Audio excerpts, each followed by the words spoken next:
הטילים ממשיכים לשרוק, ופתאום אני שומע צרור ירי.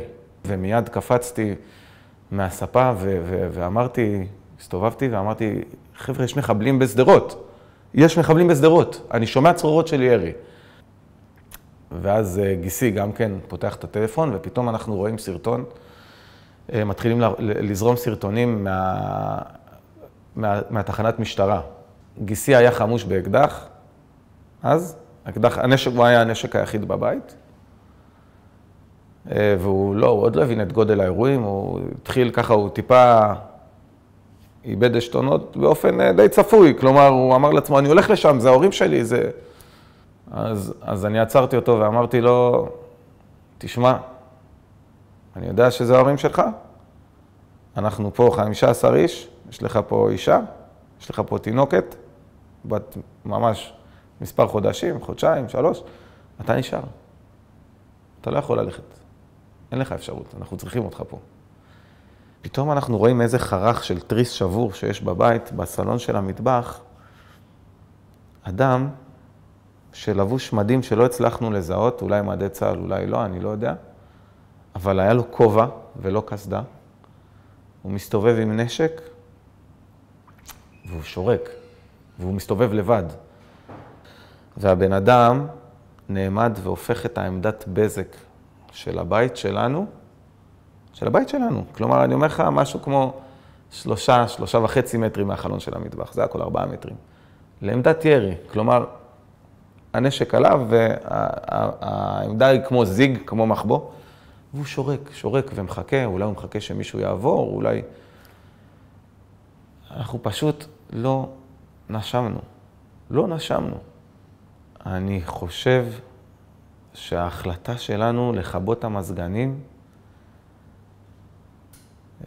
ולהחשיך את הבית הצילה אותנו, כי הבית היה מאוד נגיש לפריצה. אם הוא היה שומע קולות מתוך הבית, הוא היה הופך את הבית למרחץ דמים. כשהבן שלי שאל אותי, אבא, יהיה בסדר? אנחנו נהיה בסדר? באיזשהו שלב לתוך הלחימה, אחרי כמה שעות, במקלט הצפוף, הוא קטן. לא אמרתי לו, יהיה בסדר, אנחנו נהיה בסדר, אני לא רציתי לשקר. אני אמרתי לו מה שאני כן מאמין בו, אמרתי לו, תשמע, עם ישראל יהיה בסדר. את זה אני יכול להבטיח לך. עם ישראל עבר אירועים קשים.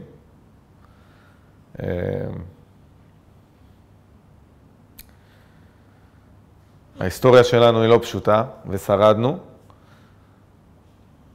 ואנחנו גם נשרוד את זה. עם ישראל ישרוד את זה. ומה שיהיה איתנו, זה מה שהקדוש ברוך הוא רוצה. אז אנחנו נתחזק באמונה, שיהיה טוב, שהכל מלמעלה, אנחנו אנשים מאמינים. זו תשובה לא קלה, כאילו, אתה מרגיש באותו רגע שאתה מנפץ עם פטיש איזשהו משהו בעולם של הילד שלא יחזור להיות כמו שהוא היה. זה סך הכל ילד בן 8. הבת שלי אומרת לי, מתחילה לבכות, היא מאוד ילדה חכמה, ואני שואל אותה מה קרה, אז היא אומרת לי, אני לא רוצה למות. טוב, אז אמרתי לה בחיוך, אני חושב שהוא הומור טוב בלפתור דברים. אמרתי לה בחיוך שנראה לי שזה בסדר, אף אחד מאיתנו לא ממש רוצה למות. אז צחקנו. החשיכה מתחילה, אנחנו בערב של השביעי, שעות ארוכות, הילדים בתוך המקלט מתחילים להתפרק, ואני מרגיש שנפשית, הם לא יכולים לשאת את זה, ובטח לא לילה. שלם ככה, יהיה קשה להתגונן, להמשיך לתצפת, להמשיך להבין בלילה מה קורה, ואם מישהו ייכנס, לברוח בלילה, להבריח ילדים בלילה, ויצאנו. זה היה היציאה הראשונה מהבית. כולם בתוך הבית עצרו נשימה, אני לא יודע, אני לא ממש... פשוט זה משהו שהיה צריך לעשות. אני הייתי עם סכין וגיסי היה עם האקדח, דרוך. אתה נכנס למוד פעולה של... אתה אומר מה שהשריטות בנפש, תטפל בהם אחר כך. עכשיו אני חושב על איך להציל את המשפחה שלי. אנחנו נוסעים. זה סך הכל איזה 5 דקות נסיעה, אבל זה כמו נצח. פתאום שם בברור חיל היו כוחות אדירים של צבא, המון מג"ב וצבא, בטח יחסית לזה שהיית עד עכשיו לבד. המון כלים צבאיים, וזה היה פעם ראשונה ששחררנו אוויר באותו יום. עוד לא לגמרי, אבל לנשום.